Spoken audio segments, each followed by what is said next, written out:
ශ්‍රද්ධාවන්ත සත්පුරුෂ පින්වතුනි කවුරුත් පංචශීලයේ සමාදන් වීම සඳහා සාදුකාරයක් දීලා නමස්කාරය කියනවා. සාදු සාදු සාදු. නමෝ තස්ස භගවතෝ අරහතෝ සම්මා සම්බුද්දස්ස. නමෝ තස්ස භගවතෝ අරහතෝ සම්මා සම්බුද්දස්ස.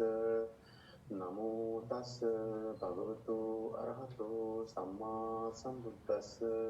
බුද්ධං සරණං ගච්ඡාමි. බුද්ධං සරණං ගච්ඡාමි. ධම්මං සරණං ගච්ඡාමි. ධම්මං සරණං ගච්ඡාමි. සංඝං සරණං ගච්ඡාමි. සංඝං සරණං ගච්ඡාමි. ဒုတိယံ පි බුද්ධං සරණං ගච්ඡාමි.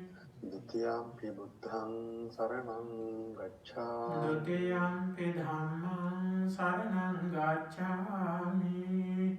ဒုတိယံ පි ධම්මං සරණං ගච්ඡාමි. ဒုတိယံ පි සංඝං සරණං ගච්ඡාමි. ဒုတိယံ පි සංඝං සරණං ගච්ඡාමි. တတိယံ පි බුද්ධං සරණං ගච්ඡාමි. တတိယံ පි බුද්ධං සරණං ගච්ඡාමි. တတိယံ පි ධම්මං සරණං ගච්ඡාමි. တတိယံ පි ධම්මං සරණං ගච්ඡාමි. တတိယံ පි සංඝං සරණං ගච්ඡාමි. တတိယံ පි සංඝං සරණං ගච්ඡාමි. සරණාගමනං සම්පුන්නං ආම භන්තේ. පාණාතිපාතා වේරමණී සික්ඛාපදං සමාදියාමි. පාණාතිපාතා වේරමණී සික්ඛාපදං සමාදියාමි. අදින්නාදානා වේරමණී සික්ඛාපදං සමාදියාමි. අදින්නාදානා වේරමණී සික්ඛාපදං සමාදියාමි. කාමීසු මිච්ඡාචාරා වේරමණී සික්ඛාපදං සමාදියාමි. කාමේසු මිච්ඡාචාරා වේරමණී සික්ඛාපදං සමාදියාමි.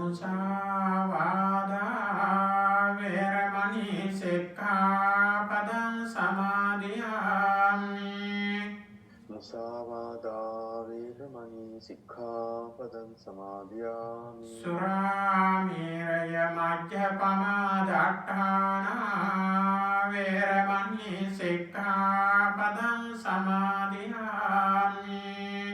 සුරාමේරය මජ්ජපමාදත්තානා වේරමණී සික්ඛාපදං සමාදියාමි. තිසරණේන සද්ධින් පංචසීලං ධම්මං සාදුකං සුරක්ඛිතං කତ୍වා අප්පමාදේන සම්පාදේ තම්බං.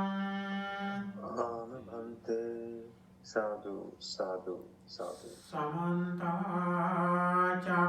චක්කවාලේසු අත්‍රා ගච්ඡන්තු දේවතා සද්ධම්මං මුනි රාජස්ස සුනන්තෝ සග්ග මොක්ඛදං. ධම්ම ශ්‍රවණ කාලෝ අයං බදන්තා. ධම්ම ශ්‍රවණ කාලෝ අයං බදන්තා. ධම්ම ශ්‍රවණ කාලෝ අයං බදන්තා. නමෝ තස් භගවතෝ අරහතෝ සම්මා සම්බුද්දස්ස. නමෝ තස් භගවතෝ අරහතෝ සම්මා සම්බුද්දස්ස. නමෝ තස් භගවතෝ අරහතෝ සම්මා සම්බුද්දස්ස. උපනීයති ජීවිතමප්පමායෝ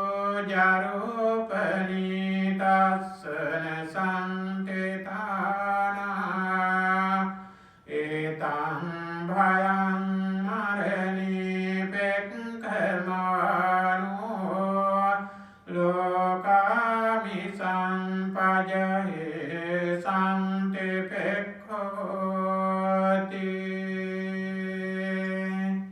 සාදු සාදු සාදු.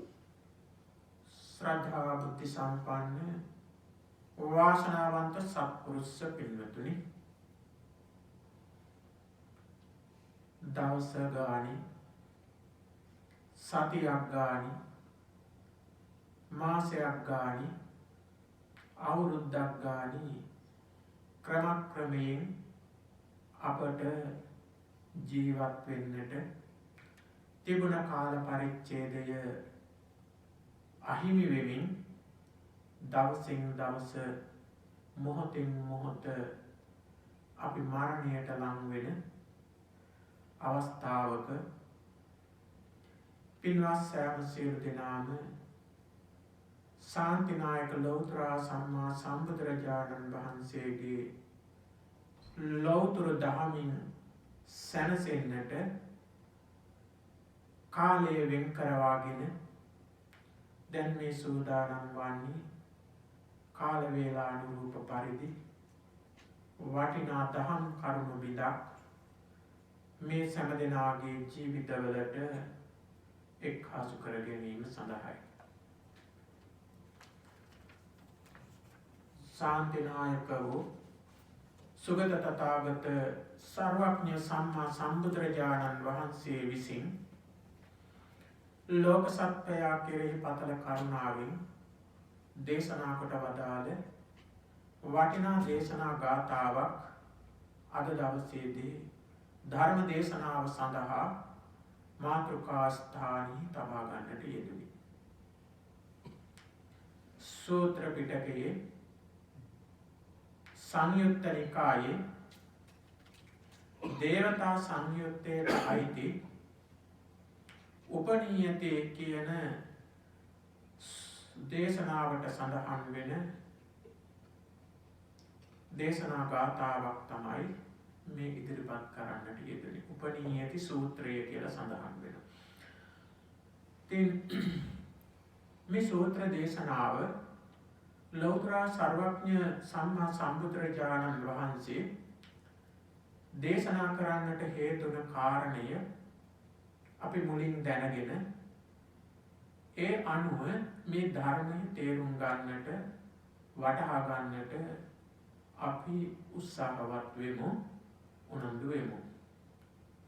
පළමුවෙන්ම මේ ගාථාවේ සාමාන්‍ය තේරුම, කෙටි තේරුම අපි තේරුම් ගනිමු. උපනීයති ජීවිත මප්පමායු. මේ සත්වයන්ගේ මනුස්සයන්ගේ ආයුෂ නැවැත්මක් නැතුව ගෙවි යනවා. අප්පමායු. එවැගේම උපනීයති ජීවිත මප්පමායෝ ජරූපනීතස්සන සම්තිතාන. කොහටද මේ යන්නේ? ජරාවට, දිරීමට, මහලු භාවයට තමයි මේ ගමන් කරන්නේ. නසන්තිතාන, පිහිටක් නැතුව, පිරිසරණක් නැතුව, කිසිවෙකුට නවත්වන්න බැරුව තමයි මේ ගමන යන්නේ. ඒතම් භයං මරණී පෙක්කමානු. මෙන්න මේ කියන කරුණු වල අවසානය ජීවිතයේ ආයුෂ ගෙවි යෑම, එවැගේම ජරාවට පත්වීමත් කියන මේ කරුණු වල අවසානය කුමක්ද? ජරූපනීත ඒතං භයං මරණී පෙක්කමානු. එහෙනම් මරණයට තමයි මේ තැනැත්තා මේ රැගෙන යන්නේ.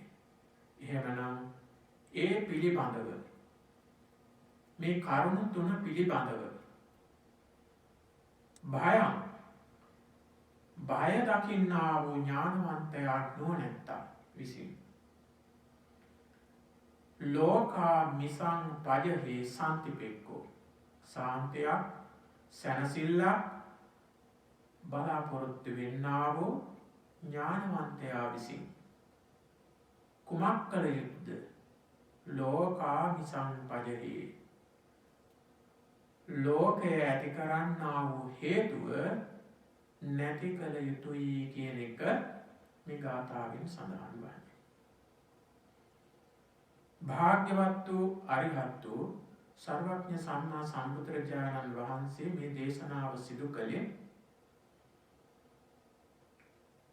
දිව්‍ය පුත්‍රයෙක් ඇවිල්ලා ලෞතර බුදුරජාණන් වහන්සේගෙන් අසන ලද ප්‍රශ්නයකට පිළිතුරු වශයෙන්.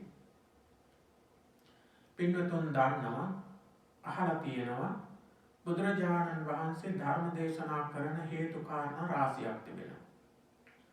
අත්ථජ්ජාසය, තමන් වහන්සේගේ හිතට ඇතිවෙන අදහසක් අනුව අද මේ පිරිසට මේ විදිහේ ධර්ම දේශනාවක් සිදු කරන්නට ඕනේ කියලා ඒ අනුව කරන දේශනාව. ඒකට කියනවා අත්ථජ්ජාසය කියලා.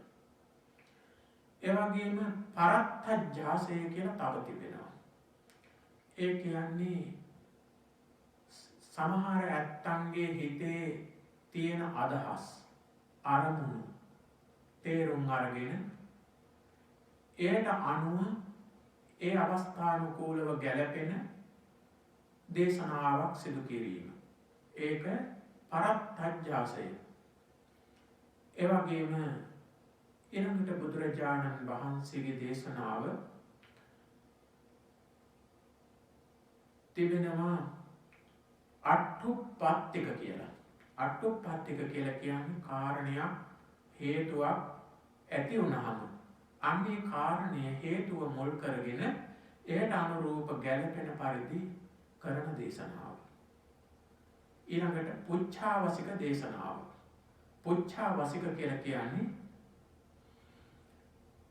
දෙවියෝ, බ්‍රහ්මයෝ, ඒ වගේම සමහර පැවිද්දෝ, රටේ ලෝකයේ දැන උගතුන්, රජදරුවන් ආදීන් තමන්ට ඇතිවෙන නොයෙක් ගැටලු බුදුරජාණන් වහන්සේ ළඟට ඇවිල්ලා ඒවා ප්‍රශ්න හැටියට ඉදිරිපත් කරනවා.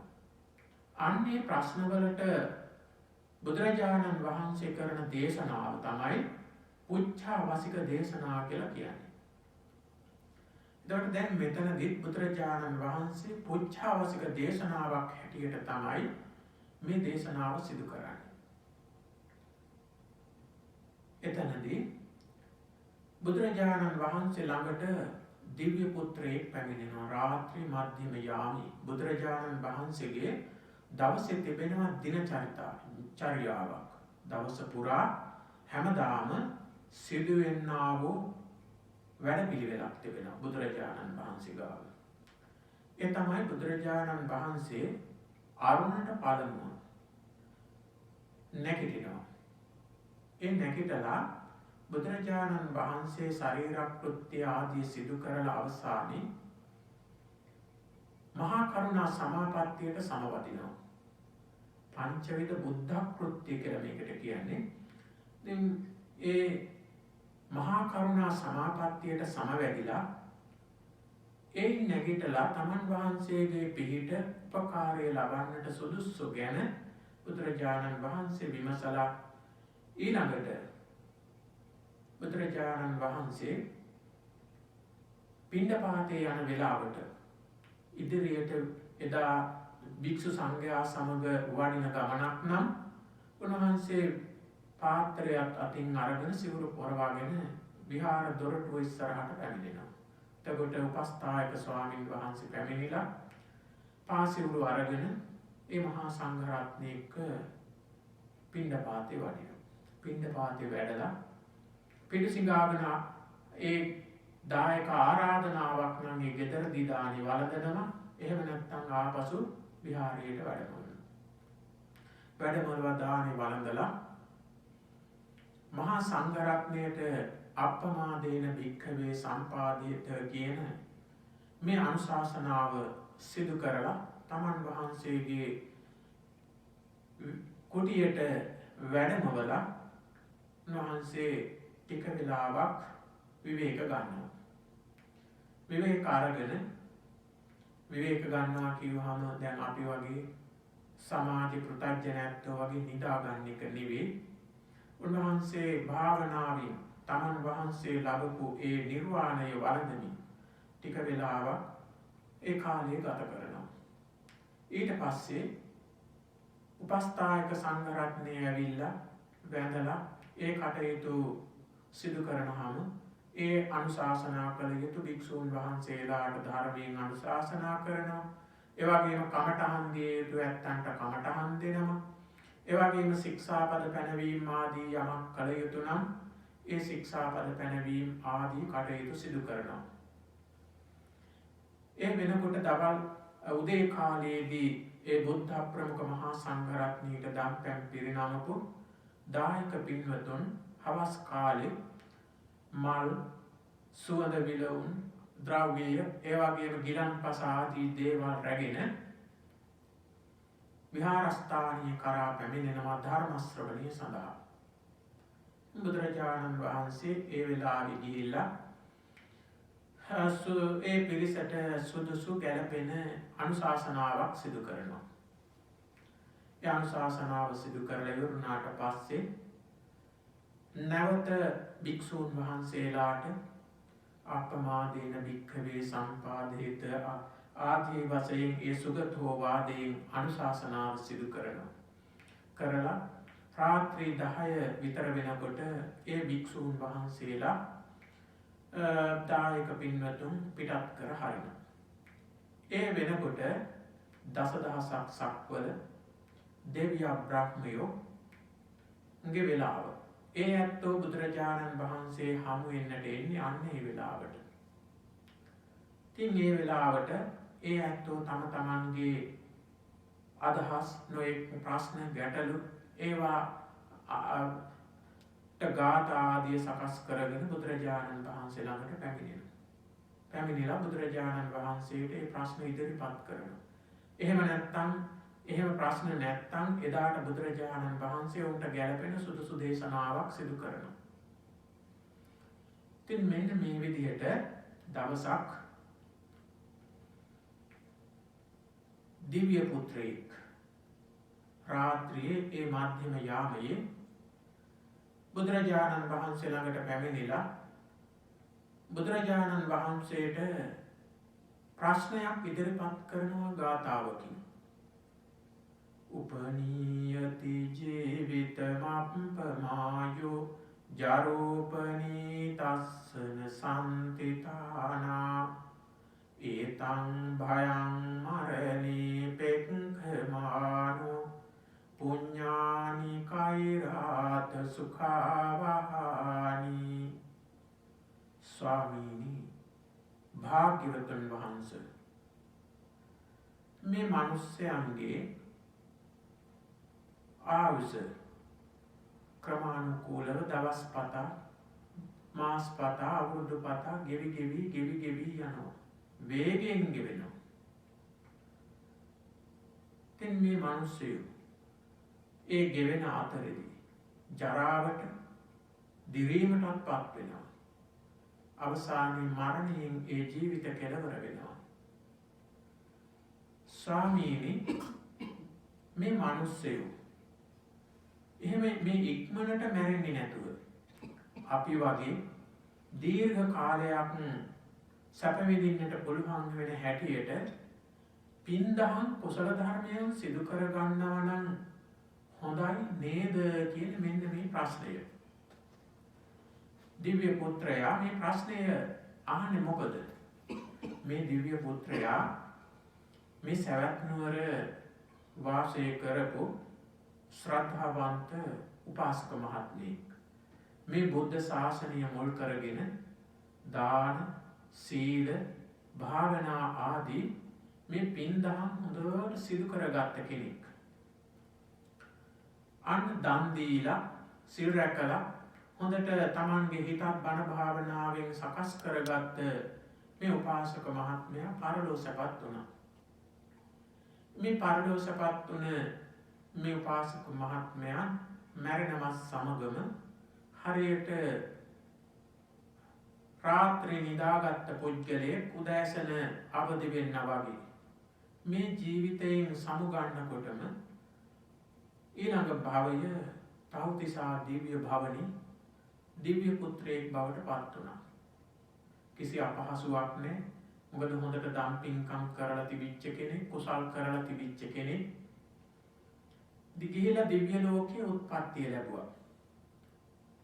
ඒ දිව්‍ය ලෝකයේ උත්පත්තිය ලබනකොට පින්වන්ත දිව්‍ය පුත්‍රයෙක්. ඒ නිසා මේ දිව්‍ය පුත්‍රයා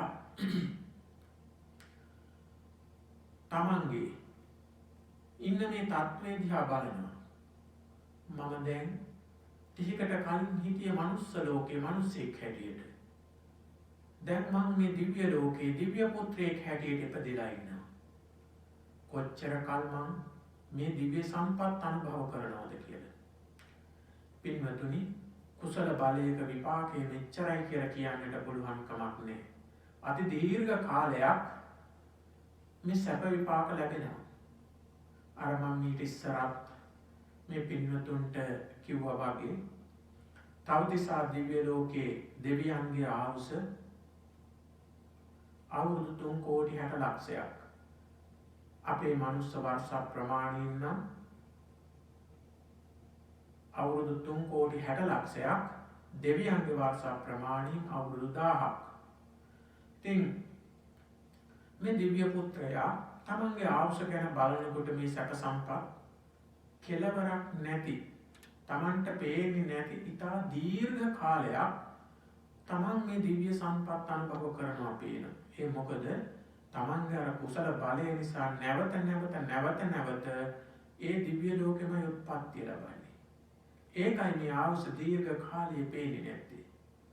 ඉතින් මේ දිව්‍ය පුත්‍රයා කල්පනා කරනවා අපි මෙච්චර සැප විඳින්නේ පින්කම් කරගත්ත නිසා.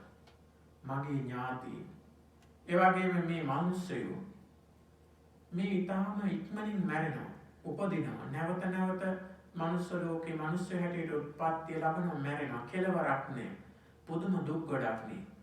අනිත් මේ මිනිස්සු පින්දහම් කරගන්නවා නම්, කුසල ධර්මයන් සිදු කරගන්නවා නම් කොයිතරම් හොඳද කියන මෙන්න මේ අදහස මේ දිව්‍ය පුත්‍රයාට ඇති වුණා. ඒක මං කිව්වට හරියන්නේ නැහැ. ලෞතර බුදුරජාණන් වහන්සේ ලවා මේක ප්‍රකාශ කරවන්නට ඕනේ කියන අදහස පෙරදරි කරගෙන මේ මිනිස්සයෝ කෙරෙහි කරුණාවෙන්, මෛත්‍රියෙන් තමයි මේ දිව්‍ය පුත්‍රයා බුදුරජාණන් වහන්සේ ළඟට පැමිණිලා අර විදිහට බුදුරජාණන් වහන්සේගෙන් ප්‍රශ්නය අසා සිටිනවා. පින්වතුනි, මෙතනදී අපිට දැනගන්න වටිනවා දිව්‍ය ලෝකවල ආයුෂ, ඒ වගේම අපායේ තිබෙන ආයුෂ, කුසල ධර්මයන්ගේ තිබෙනා වූ ආදීනව සහ ආනිසංස කියන ඒවා මෙතනදී අපට තේරුම් ගන්නට, වටහා ගන්නට පුළුවන්. කුසල ධර්මයන් පින්කම් කරලා උපදින්නා වූ ස්ථාන තමයි සුගතිය කියලා කියන්නේ. මනුස්ස ලෝකය සුගතිය. කාම සුගතිය කියලා මේවට හඳුන්වන්නේ. පින්කම් කරලා උපදින තැන් කාම සුගතිය. ඒ කියන්නේ දිව්‍ය ලෝක 6යි මනුස්ස ලෝකයයි. එතකොට චාතුරු මහරජික, තාවතින්ස, යාම, තුසිත, නිර්මාණ රති, පරිනිම්මිත වසවර්ති කියලා දිව්‍ය ලෝක 5ක් තිබෙනවා. අන්න ඒවා මේ කියන සුගති වලින් මනුස්ස ලෝකේ අපි කවුරුත් දන්නවනේ. අපේ ආයුෂ ප්‍රමාණය කලින් කල වෙනස් වෙනවා. මිනිස්සුયો කුසල ධර්මයන් දිනු කරගන්නකොට ඒ මිනිස්යන්ගේ ආයුෂ වැඩි වෙනවා. කුසල ධර්ම අඩු වෙන්න මිනිස්යන්ගේ ආයුෂ පිරිහෙනවා. එතකොට ඒ අඩු වෙවි ගිහිල්ලා අවුරුදු 10කටපත් වෙනවා. දිව්‍ය ලෝකවල හිම ආයුෂ වෙනස් වෙන්නේ නැහැ. එකම විදිහට හැම කාලෙකම තිබෙන්නේ. එයින් පහළම දිව්‍ය ලෝකය තමයි චාතුරු මහරජික දිව්‍ය ලෝකය. ඒ දිව්‍ය ලෝකයේ දෙවියෙක් උපන්නට පස්සේ ඒ දෙවියන්ගේ ආයුෂ දිව්‍ය වර්ෂ ප්‍රමාණයෙන් අවුරුදු 500ක් වෙනවා. මනුස්ස වර්ෂ ප්‍රමාණයෙන් නම් මනුස්සයන්ගේ ආයුෂ වලින් අවුරුදු 90 ලක්ෂයක් වෙනවා. ඒ කොහොමද? අපේ දින සති මාස අවුරුදු ආදී මෙහෙම ගෙවිලා යනකොට අපේ අවුරුදු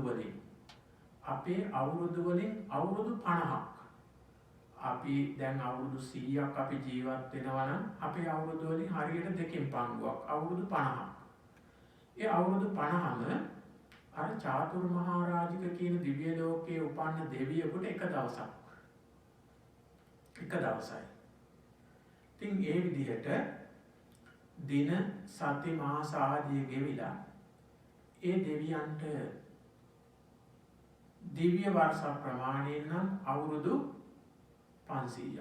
අපේ අවුරුදු වලින් අවුරුදු 90 ලක්ෂයක් වෙනවා. ඒක පින්වතුන්ට හදා ගන්න පුළුවන්. අවුරුදු 50 30න් වැඩි කරලා ඒ 30 12න් වැඩි කරලා ඒ 12 50න් වැඩි කරලා ඒ 50 500න් වැඩි කරාම හොයාගන්නට පුළුවන් ඒ වර්ෂ ප්‍රමාණය කොච්චරද කියන එක. ඒ 50න් වැඩි කරන්න දෙයක් නැහැ. අවුරුද්දක් වැඩි කරලා 12න් වැඩි කරපුවාම ඒ 12 500න් වැඩි කරන්න තියෙන්නේ. ඉතින් එතකොට ඒ අවුරුදු ගාන හිතා ගන්නට හදා ගන්නට පුළුවන්. අවුරුදු 90 ලක්ෂයක්. පින්දහම් කුසල ධර්මයන් සිදු කරන හැත්තන්. ඒ කුසල ධර්මයන් සිදු කිරීමේදී අපට තියෙනවා ඒ කුසල ධර්මයන් සිදු වෙද්දී ඕමක ඒ වගේම මධ්‍යම උත්කෘෂ්ඨ කියලා. මේ කුසල් සිදු වෙන ආකාරය. ඉතින් අන්න ඒ අනුව තමයි මේ විපාක ලැබෙන්නේ. ඊළඟට දෙවෙනි දිව්‍ය ලෝකයේ තමයි තව්තිසා දිව්‍ය භවන. තව්තිසා දිව්‍ය භවනේ උත්පත්තිය ලබන දෙවියෙකුට අපේ අවුරුදු වලින් අවුරුදු 100ක් ආවුෂ වෙනවා. අවුරුදු 100ක්. ඒ අවුරුදු 100 සති මාස වලින් ගෙවිලා ගියාම එකතු වෙලා ගියාම වැඩි වෙවි ගියාම දිව්‍ය ලෝකයේ දෙවියන්ට ඒ තව්තිසා දිව්‍ය ලෝකයේ දෙවියන්ට අවුරුදු 1000ක් වෙනවා අපේ දිව්‍ය ලෝකයේ වර්ෂ ප්‍රමාණය. අපේ අවුරුදු වලින් නම් එතකොට අවුරුදු 3 කෝටි 60 ලක්ෂයක් වෙනවා. 3 කෝටි 60 ලක්ෂයක් ආවුෂ වෙනවා. තුන්වෙනි දිව්‍ය ලෝකයේ යාමය. යාම කියන දිව්‍ය ලෝකයට අපේ අවුරුදු 200ක් එක දවසයි. අපේ අවුරුදු 200ක් යාම කියන දිව්‍ය ලෝකයට එක දවසයි. ඒ දිව්‍ය වර්ෂ ප්‍රමාණ වලින් ගත්තහම දිව්‍ය වර්ෂ ප්‍රමාණයෙන් අවුරුදු 2000ක් ඒ දිව්‍ය ලෝකයේ දෙවියන්ට අවශ්‍ය වෙනවා. අපේ අවුරුදු වලින් ගත්තොත් 14 කෝටි 40 ලක්ෂයක්. 14 කෝටි 40 ලක්ෂයක් වෙනවා. චාතුරු මහා රාජික දිව්‍ය ලෝකයේ ආවුෂ ප්‍රමාණය 4න් වැඩි කරාම තව්තිසා භවනේ ආවුෂ ප්‍රමාණය එනවා. තව්තිසා භවනේ ආවුෂ ප්‍රමාණය 4න් වැඩි කරාම යාම දිව්‍ය ලෝකයේ ආවුෂ ප්‍රමාණය හැදෙනවා. එතකොට අපිට හිතා ගන්න පුළුවන්. තේරුම් ගන්න පුළුවන් ගණන් හදා ගන්න පුළුවන්. එතකොට යාම දිව්‍ය ලෝකයේ ඒ විදිහට ආවුෂ අපේ වර්ෂ ප්‍රමාණය 14 කෝටි 40 ලක්ෂයක්. ඊළඟට තුසිත දිව්‍ය ලෝකයේ. තුසිත දිව්‍ය ලෝකයේ ආවුෂ අපේ අවුරුදු 400ක්. අපේ අවුරුදු 400ක් ඒ දිව්‍ය ලෝකයේ දෙවියන්ට එක දවසක් වෙනවා. ඒ විදිහට ඒ දෙවියන්ට දවස් සති මාස අවුරුදු ගෙවිලා අවුරුදු 4000ක් ආවුෂ වෙනවා. අවුරුදු 4000ක්. එතකොට අපේ අවුරුදු වලින් ඒ දෙවියන්ට වෙනවා අවුරුදු 57 කෝටි 60 ලක්ෂයක්. අවුරුදු 57 කෝටි 60 ලක්ෂයක් තුසිත දිව්‍ය ලෝකයේ දෙවියන්ගේ ආවුස. හොඳට ශ්‍රද්ධාවෙන් ගෞරවයෙන් යුක්තව ඊතා ඕනෑකමින් පින්දහම් කුසල ධර්මයන් සිදු කරනවා නම් ඒ ප්‍රණීත ආකාරයෙන් ඒ කුසල ධර්මයන් සිදු කරන ඇත්තන්ට ඒ විදිහට ඒ ඉහළ දිව්‍ය ලෝකවලට යන්නට පුළුවන්. බුදුබව පතාගෙන එන මහා බෝධිසත්වයන් වහන්සේලා උපදින දිව්‍ය ලෝකයේ තමයි තුසිත භවනය කියලා කියන්නේ. අපේ මහා බෝධිසත්වයන් වහන්සේ අවසාන ජීවිතයේදී ඒ දෙවියන්ගේ ආරාධනාව පිළිගන්නකොට හිටියේ තුසිත භවනි. ඊළඟට යාම තුසිත නිර්මාණ රතී කියන 5 වෙනි දිව්‍ය ලෝකය. එතකොට ඒ දිව්‍ය ලෝකයේ ආවුස කොහොමද? අපේ අවුරුදු මනුස්ස වර්ෂ ප්‍රමාණය අවුරුදු 800ක් එහාට එක දවසයි. ඒ අවුරුදු වලින් ගෙවාගෙන ගිහිල්ලා ඒ ඇත්තන්ට දිව්‍ය වර්ෂ ප්‍රමාණයෙන් අවුරුදු 8000ක් ඒ ආවුස වෙනවා. එතකොට අපේ අවුරුදු වලින් කීයක් වෙනවද? 230 කෝටි 40 ලක්ෂයක්. 230 කෝටි 40 ලක්ෂයක් ඒ නිර්මාණ රතේ දිව්‍ය ලෝකයේ දෙවියන්ට අපේ වර්ෂ ප්‍රමාණය අවුරුදු වලින් අවශ්‍ය වෙනවා.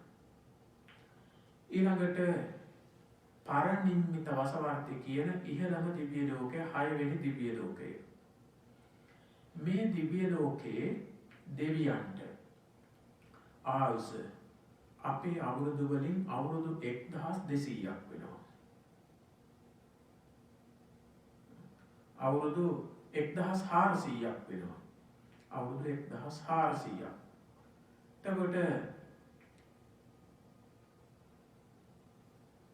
මේ දිව්‍ය ලෝකයේ දෙවියෝ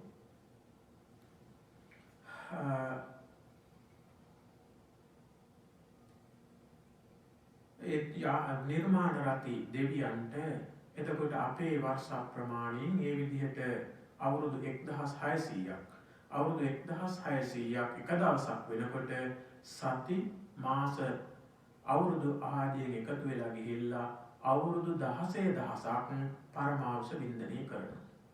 දිව්‍ය වර්ෂ ප්‍රමාණය. එතකොට අපේ අවුරුදු වලින් මනුස්ස ලෝකයේ අවුරුදු වලින් ගණනය කරනවා නම් 921 කෝටි 60 ලක්ෂයක් වෙනවා. 921 කෝටි 60 ලක්ෂයක්. එතකොට පින්වතුනි දැන් මේ විදිහට දිව්‍ය ලෝකවල පින්දහම් සිදු කරලා උපදින්නා වූ සත්වයෝ විඳින්නා වූ ආයුෂ. එතකොට දැන් මිනිස්සෙක් අපි කල්පනා කරලා බලමු අවුරුදු 100ක් ජීවත් වෙනවා. අවුරුදු 100ක් ජීවත් වෙලා මැරිලා නැවත මනුස්ස ලෝකෙ උපදිනවා. මෙහෙම නැවත කුසල බලය කුසල් කරලා මනුස්ස ලෝකෙ උපදින්න ගියොත් අවුරුදු 100 ගානේ අපිට පහළම දිව්‍ය ලෝකයේ දෙවියන්ගේ ආවුසත් එක්ක අපට කී වතාවක් මැරෙන්න සිද්ධ වෙනවද? සාමාන්‍යයෙන් අපි අවුරුදු 100ට බෙදුවොත් අවුරුදු 90 ලක්ෂය 100ෙන් බෙදුවොත් අවුරුදු 90000ක් වෙනවා නේද? අපිට 90000 වාරයක් එතකොට මැරෙන්න සිද්ධ වෙනවා මේ මනුස්ස ලෝකේ අවුරුදු 100 ගානේ ජීවත් වෙනවා. ඒකට අපි කොයිතරම් සුළු කාලයක් සුළු වෙලාවක් අපි මේ ජීවත් වෙන්නේ. ඒ වගේම මේ මිනිස්යන්ට විඳින්න වෙන දුක කොයිතරම්ද කියලා නිම කරන්නට බැරි මහ දුක් කන්දරාවක් අර පහළම දිව්‍ය ලෝකයේ දෙවියෙක් ජීවත් වෙන කාල සීමාව තුළ මේ මිනිස්සෙකුට මැරෙන්න සිද්ධ වෙනවා. ඊළඟ දිව්‍ය ලෝකවල එක්ක සංසන්දනය කරන්න ගියොත් අපිට මැරෙන්න සිද්ධ වෙන වාර කොච්චරද කියන්නට පුළුවන් කමක් නැහැ. ඒ තරම් දීර්ඝ අති විශාල ප්‍රමාණයක් අපිට මෙරි මනුස්ස ලෝකයේ උත්පත්ති ලැබෙනවා. ලෝකේ සත්වයන් අකමැතිම දේ කුමක්ද කියලා ඇහුවොත් හැම කෙනාම කියන්නේ මැරෙන්න අකමැතියි කියලා. පෘථග්ජන හැම කෙනෙක්ම මරණයට අකමැතියි. මැරෙන්න බයයි. ඉතින් කුසල ධර්මයන් පින්කම් සිදු කරගත්තොත් අර විදිහේ සුගතිවල උත්පත්තිය ලබලා හොඳට සැප වින්දනය කරන්න පුළුවන්. ඊළඟට පින්වතුනි අපි බලමු අපායේ ආවුස කොහොමද කියලා. අපාය ගත්තාම අටමහ නරකයක් තිබෙනවා. ඒ අටමහ නරක වලින් එක එක නරකයක සතර මුල්ලේ කොනවල් වල අපාය 4 බැගින් තිබෙනවා. අපාය 4 බැගින් එක අපායක එක මුල්ලක තිබෙනවා. එතකොට ඒ විදිහට ඒ අපායවල තියෙනවා එක අපායකට අපාය 12 ගානේ තියෙනවා. ඉතින් මේ විදිහට අපායවල 8ක් තිබෙනවා. එතකොට අපායවල 8ට 132ක් වෙනවා අට මහා නරකයත් එක්ක සියල්ල. එතකොට මෙන්න මේ කියන අට මහා නරක මොනවද? සංජීවය, කාලසූත්‍රය, සංඝාතය, තාපය, ප්‍රතාපය, රෞරවය, මහා රෞරවය, අවීචය කියලා මේ විදිහට අට මහා නරකය. එයින් විපාක අඩුයි කියලා තිබෙන පළමුවෙනි අපාය තමයි අපාය කියන එකේ දුක් වල අඩුවක් නැහැ. කෝකේ දුක් එහෙම කවිදි මහා බරපතලයි. නමුත් ආවුස වලින් ගත්තහම අඩුවෙන්ම තියෙන්නේ සංජීවය කියන අපායයි. ඒකට සංජීවය කියන අපායට ආවුස කොහොමද? සංජීවය කියන අපායේ පව් කරලා උපදින නිර්සත්වයකට පින්වතුනි ආයුෂ ප්‍රමාණය අර පහළම දිව්‍ය ලෝකයේ කියපු චාතුර් මහරජික දිව්‍ය ලෝකයේ පරමායුෂ අවුරුදු 90 ලක්ෂයම එක දවසයි. අවුරුදු 90 ලක්ෂයම එක දවසයි. ඒ විදිහට සති මාස අවුරුදු ගෙවාගෙන ගිහිල්ලා ඒ වර්ෂ ප්‍රමාණින් අපායේ අවුරුදු වලින් නම් අවුරුදු 500ක් එහි ආවුෂ වින්දනය කරන්නට ඕනේ. දැන් අපි ගණන් හදලා බලන්ට අර 90 ලක්ෂය වැඩි කරලා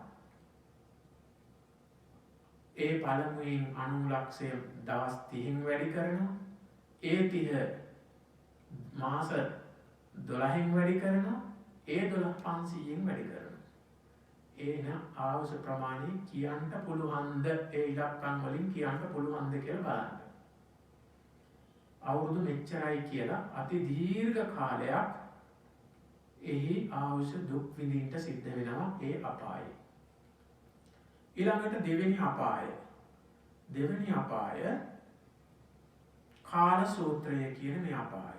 එහි ආවුෂ ප්‍රමාණය දෙවෙනි දිව්‍ය ලෝකය එනම් තවතිසා භවනි අවුරුදු 3 කෝටි 60 ලක්ෂයක ආවුෂ ප්‍රමාණය පරම ආවුෂ ප්‍රමාණය ඒ අපායට එක දවසයි. දෙවෙනි අපායට එක දවසයි. අකුසල ධර්මයන්ගේ බරපතලකම භයානකකම අපිට මේ වගේ තේරුම් ගන්න පුළුවන්, වටහා ගන්න පුළුවන් මේ විපාක දෙන ආකාරය පිළිබඳව. ඉතින් ඒ අපායේ නිර්සතෙකුට අපාය වර්ෂ ප්‍රමාණය අවුරුදු 1000ක් ආවුෂ වින්දනය කරන්න ඕනේ.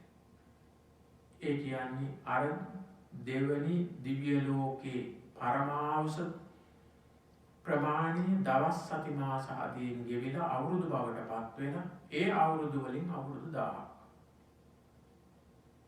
ඊළඟට තුන්වෙනි අපායට තුන්වෙනි දිව්‍ය ලෝකේ අවුරුදු 14 කෝටි 40 ලක්ෂයක් ආවුෂ ප්‍රමාණය එක දවසයි. ඒ විදිහට ගිහිල්ලා අවුරුදු 2000ක් ඒ අපායේ ආවුෂ වෙනවා. ඊළඟට හතරවෙනි දිව්‍ය ලෝකය යාම දිව්‍ය ලෝකය. ඒ යාම දිව්‍ය ලෝකේ දෙවියන්ගේ ආයුෂ ප්‍රමාණය අවුරුදු 57 කෝටි 60 ලක්ෂයයි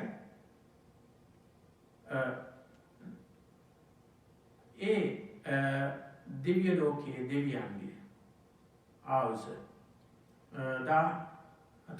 යාම දිව්‍ය ලෝකයේ 14 කෝටි 40 ලක්ෂයයි තුසිත දිව්‍ය ලෝකයේ 57 කෝටි 60 ලක්ෂයයි. ඉතින් ඒ 57 කෝටි 60 ලක්ෂයම හතරවෙනි අපායට එක දවසයි. ඒ විදිහට ආයුෂ ගෙවිලා එහි යනවා. ඒතකොට තුන්වෙනි දිව්‍ය ලෝකයේ ආයුෂ ප්‍රමාණය සංඝාත කියන දිව්‍ය ලෝකයේ අපායට එක දවසයි. ඒ විදිහට එහි අවුරුදු 2000ක්. ඒ වගේම ඒ හතරවෙනි අපායේ තුසිත දිව්‍ය ලෝකයේ මුළු ආයුෂ ප්‍රමාණයම අවුරුදු 57 කෝටි 60 ලක්ෂයම ඒ තාපය කියන අපායට එක දවසයි. ඒ විදිහට අවුරුදු ගෙවිලා අවුරුදු 4000ක් එහි දුක් විඳින්නට ඕනේ. ඒ වගේම 6 වෙනි දිව්‍ය ලෝකයට ආයුෂ ප්‍රමාණය මනුස්ස වර්ෂ ප්‍රමාණයෙන් අපි කිව්වේ අවුරුදු 230 කෝටි 40 ලක්ෂයයි. ඒ අවුරුදු 230 කෝටි 40 ලක්ෂයම ප්‍රතාපය කියන අපායට එක දවසයි. ඒ විදිහට අවුරුදු වලින් මාස බවට පත් වෙලා අවුරුදු බවට පත් වෙලා අවුරුදු 4000 දිව්‍ය අවුරුදු 8000ක් ඒ අපායට ආයුෂ වෙනවා. ඒ වගේම 6 වෙනි දිව්‍ය ලෝකේ ආයුෂ ප්‍රමාණය අවුරුදු 921 කෝටි 60 ලක්ෂයයි. ඒ සියලුම ආයුෂ ප්‍රමාණය 6 වෙනි අපාය රෞරවය කියන අපායට එක දවසයි. ඉතින් මේ විදිහට ගිහිල්ලා අවුරුදු 1600ක් ඒ අපායේ දුක් විඳින්න ඕනේ අපාය වර්ෂ ප්‍රමාණය. අවුරුදු 16000ක් අපායේ දුක් විඳින්නට ඕනේ. ඉතින් මෙන්න මේ විදිහට ඒ අපායවල වල ආයුෂ ඊළඟ තියෙන 7 වෙනි අපායේ කියලා කියන්නේ බුද්ධාන්තරයකින් භාගයක් තමයි 7 වෙනි අපායේ ආයුෂ. ඒ වගේම ඊළඟට බුද්ධාන්තරයක් තමයි අවීචි මහ නරකේ නැත්තම් මහා කල්පයක් ආයුෂ. කල්පකින් භාගයක් තමයි 7 වෙනි අපායේ ආයුෂ. එතකොට මහා කල්පයක් මුළුල්ලේ දුක් විඳින්නට සිද්ධ වෙනවා අවීචිය. අවීචියේ දුක් විඳින්නට සිද්ධ වෙන්නේ බෙහෙර විහාරස්ථාන කඩපු, ශාසනයට විනාශ කරපු, ඒ වගේම බුදු පිළිම කඩපු, චෛත්‍ය කඩපු, ඒ වගේම බුදුපසේ බුදුමහරහතන් වහන්සේලාට විරුද්ධකම් හතුරුකම් කරපු, පංචානන්තරය කුසල කර්ම කරපු ඇත්තෝ ගිහිල්ලා උපදින තැන තමයි අවීචි කියලා කියන්නේ. අවීචි කියලා කියන්නේ ඉඩක් නැහැ, අතරක් නැහැ කියන තේරුම. ගින්නෙන් ඒකේ හිස්තැනක් ඇත්තෙත් නැහැ. ඒ වගේම නිර්සත්වයන්ගේ අතරක් පේන්නත් නැහැ. ඒ වගේම එතන තිබෙන දුකේ සීමාවකුත් නැහැ කියන එක තමයි අවීචි කියන එකේ තේරුම. වීචි කියලා කියන්නේ අතරක්, හිදසක් කියන තේරුම. එතකොට හිදසක් නැති, අතරක් නැතිව දුක් විඳින තැන අවීචිය. කල්පයක්. ඉතින් මෙන්න මේ විදිහට ඒ අපායවල වල දුක් විඳින්නට සිද්ධ වෙනවා. ඉතින් මනුස්ස ලෝකයේ ආයුෂ අවුරුදු 100ට ගත්තොත් අපි එතකොට කොයිතරම් අඩු ප්‍රමාණයක්ද මේ මනුස්ස ලෝකයේ ජීවත් වෙන්නේ. අපි අවුරුදු 60-70ක් ජීවත් වෙනවා කියලා කියන්නේ අර කියන ලෝකවල සත්වයොත් එක්ක අපි බලනකොට විනාඩි ගණන්, තප්පර ගණනක් තමයි අපි ජීවත් වෙන්නේ. ඉතින් බ්‍රහ්ම ලෝකවලට බණ භාවනා කරලා බ්‍රහ්ම ලෝකවල ගිහිල්ලා උත්පත්තිය ලැබුවොත් එහෙම කොච්චර කාලද? ඒ වගේ ආවස කල්ප වලින් තමයි ගණන් කරන්න තියෙන්නේ. කල්ප වලින්. එතකොට ඒ පළමුවෙනි පහළම තියෙන බ්‍රහ්ම ලෝක තුන බ්‍රහ්ම පාරිසජ්‍ය, බ්‍රහ්ම පුරෝහිතය, මහා බ්‍රහ්මය කියන ඒ වගේ තියෙන්නේ පහළම බ්‍රහ්ම ලෝකේ තුනෙන් එකක්. ඒ වගේම ඊළඟට දිව්‍ය බ්‍රහ්ම ලෝකේ මහා කල්පයෙන් දෙකෙන් පංගුවක්. ඒ වගේම ඊළඟට මහා කල්පයක්. පොළවක් ඇති වෙලා පැවතිලා නැති වෙලා විනාශ වෙලා යන කාල පරිච්ඡේදය තමයි මහා කල්පයක් කියලා කියන්නේ. ඉතින් එච්චර කාලයක් ආවස.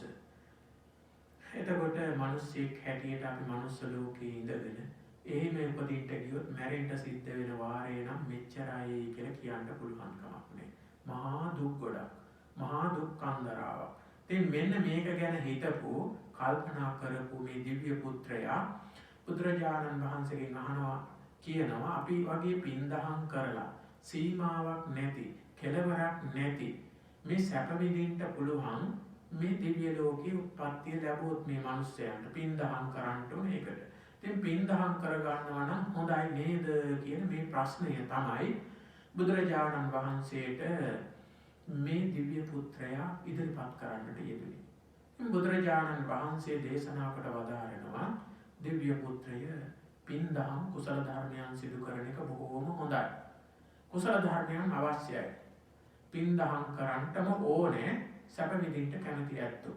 සැප බලාපොරොත්තු වෙනවා නම් සැපයට යන්නට බලාපොරොත්තු වෙනවා නම් ඒ ඇත්තෝ අනිවාර්යයෙන්ම කුසල ධර්මයන් සිදු කරන්න ඕනේ.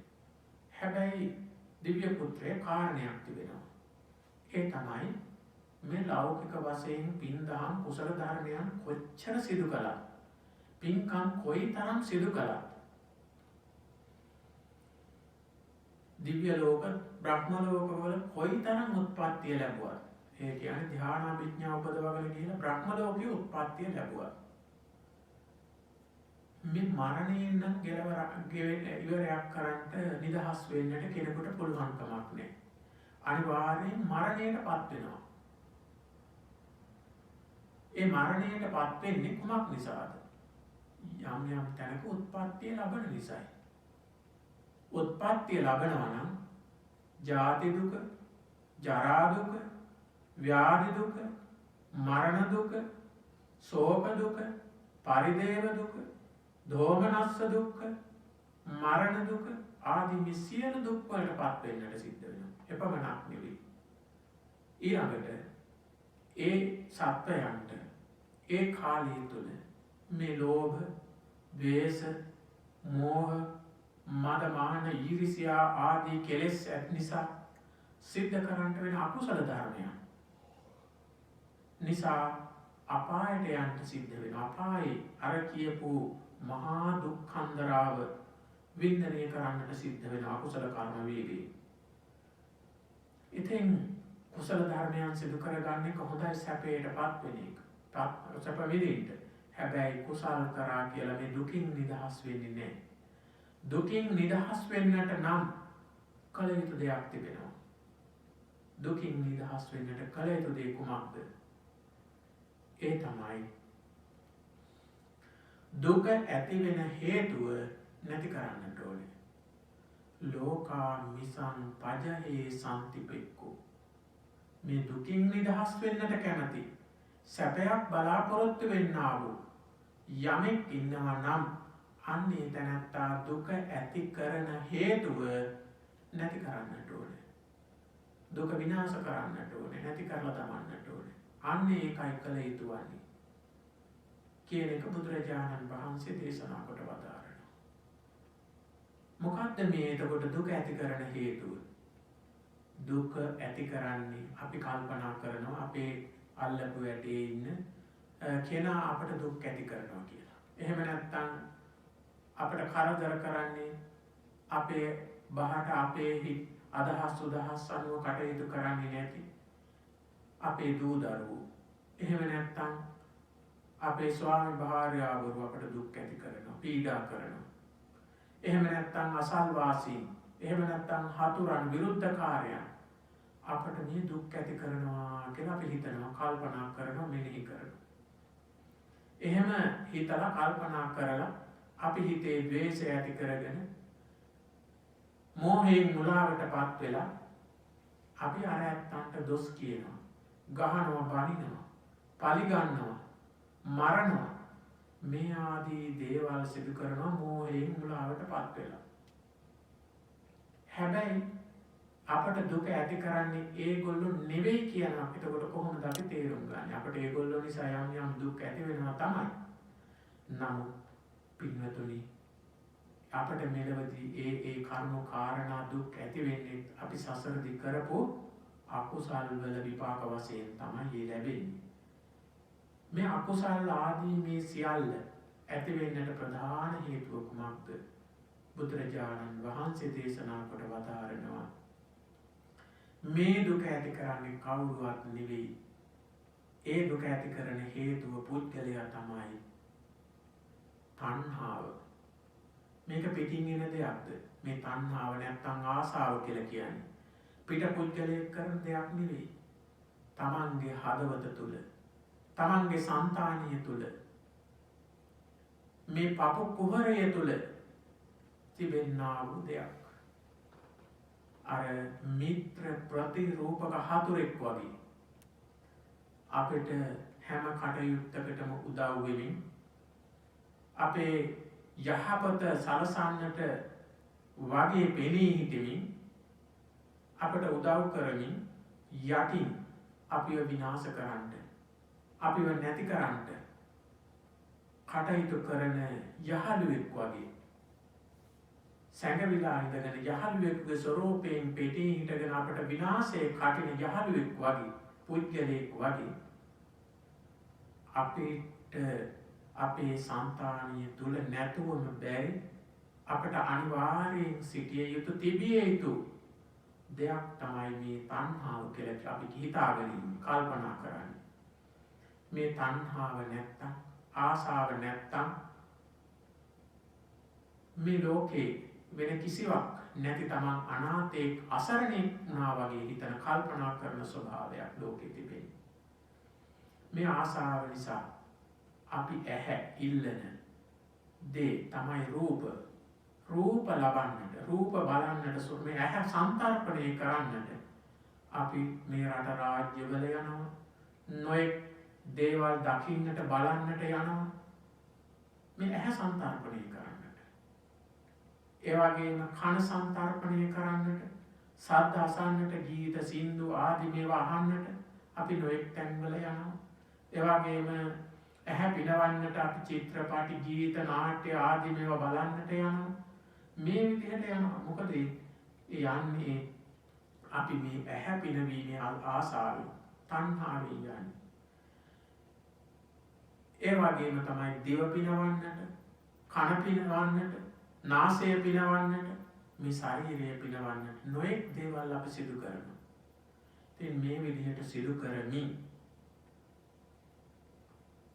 කරන්නා වූ ඒ ක්‍රියාවන් නිසා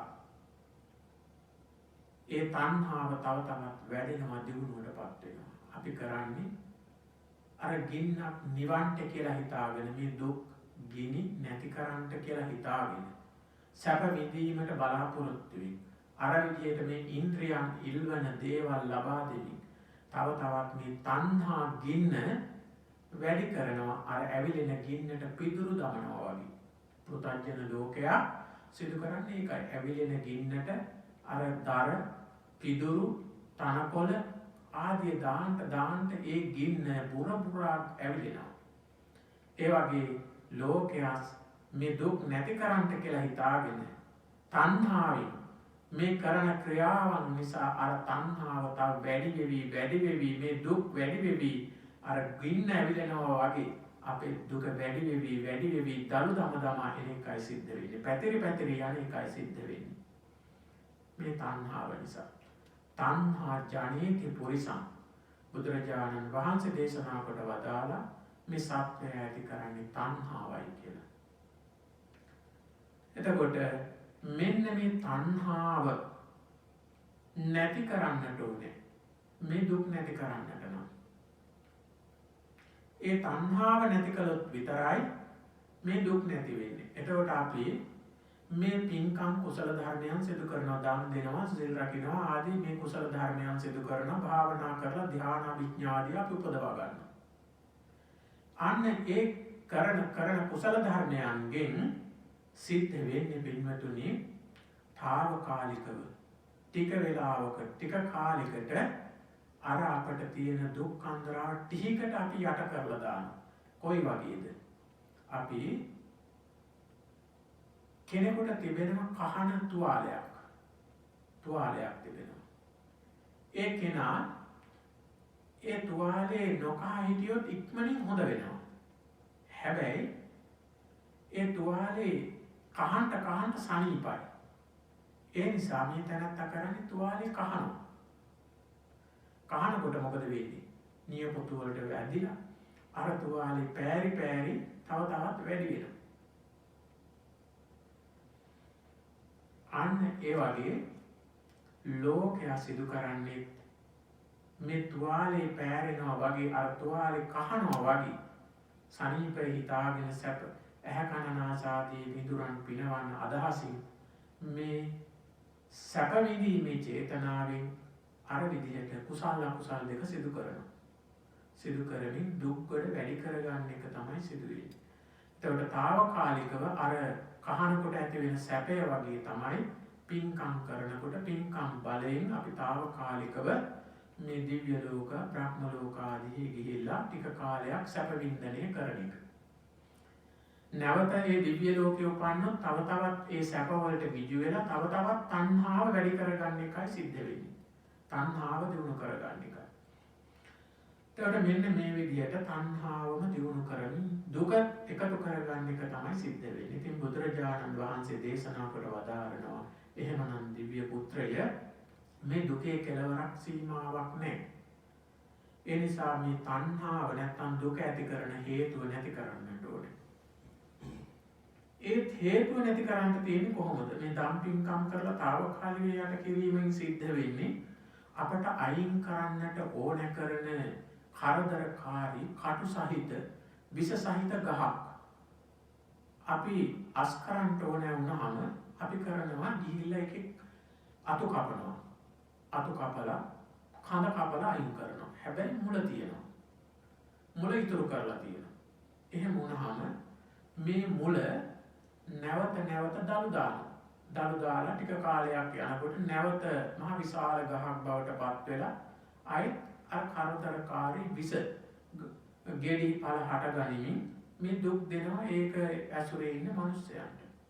අන්න ඒ වගේ තමයි අපි తాවකාලිකව ධානාභිඥා වඩලා දිව්‍ය ලෝක බ්‍රහ්ම ලෝකවල උත්පත්තිය ලැබුවා. ඒ කුසල බලයේ ඉවර වුණාම කුසල ශක්තිය ඉවර වුණාම නැවත ආයෙත් දුකටපත් වෙන්නට සිද්ධ වෙනවා. නැවත දුකටපත් වෙන්නට සිද්ධ වෙනවා. ඒක තමයි මේ ස්වභාවය. එහෙම తాවකාලිකව මේ දුක් යට කරලා හරියන්නේ නැහැ. తాවකාලිකව යට කෙරුවට මේ දුක නැති වෙන්නේ නැහැ. එහෙමනම් ඒ දුක සම්පූර්ණයෙන් නැති කරන්නට ඕනේ. ඒ දුක සම්පූර්ණයෙන් විනාශ කරන්නට ඕනේ. ඒකට කරන්නට තියෙන්නේ මේ තණ්හාව, කාම තණ්හා, භව තණ්හා, විභව තණ්හා ආදී වශයෙන් මේ තිබෙනා වූ 108 වදෑරුම් වූ තණ්හාව නැති කරන්නට ඕනේ. යථාපි මූලේ අනුපද්ද වේදල්හි චින්නෝපි රුක්ඛෝ පුනරේව රූහති එවම්පි තණ්හානුසයේ අනුහතේ නිබ්බත්තති දුක්ඛ මිදං පුනප්පුනං. යම්සේ අර මුල් කඳ මුල තියෙද්දි අතු කඳ අයින් කෙරුවට නැවත අර ගහ දළු දාමින් දුක් ගෙන දෙන්නා වගේ යථාපි මූලේ අනුපද්ද වේදයි ඒවම්පි තණ්හානුසයේ අනුහති. ඒ වගේ මේ තණ්හා නැමැති ක්ලේශ ධර්මය තමන්ගේ සිතින් අයින් කළේ නැත්තම් විනාශ කළේ නැත්තම් ඒ තැනැත්තා නැවත මේ සසර දුකටපත් වෙනවා.